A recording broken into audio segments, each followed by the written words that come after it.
നമ്മുടെ ഇന്ത്യയിൽ ഉള്ളവനും ഇല്ലാത്തവനും തമ്മിലുള്ള അന്തരം വളരെ വലുതായിക്കൊണ്ടിരിക്കുകയാണ്.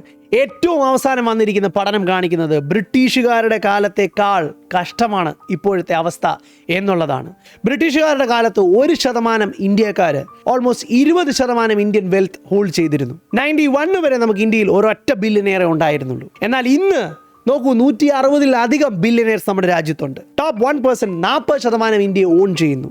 ഏറ്റവും കഷ്ടമായ കാര്യം എന്താണ്? ക്രൂരമായ സത്യം എന്താണ്? ഏറ്റവും താഴെയുള്ള 50% ഇന്ത്യക്കാർ അവർ വെറും 6% ഇന്ത്യൻ വെൽത്ത് മാത്രമേ ഹോൾഡ് ചെയ്യുന്നുള്ളൂ. ആശ്വാസകരമായ വാർത്ത ഇതിൽ മിഡിൽ ക്ലാസ്, അതായത് 40% ഇന്ത്യക്കാർ 28% ഇന്ത്യയെ ഓൺ ചെയ്യുന്നു എന്നുള്ളതാണ്. പക്ഷേ ഏറ്റവും മുകളിലുള്ള ആ 1%വും ഏറ്റവും താഴെയുള്ള 50%വും തമ്മിലുള്ള അന്തരം വളരെ ക്രൂരവും പൈശാചികവുമാണ്.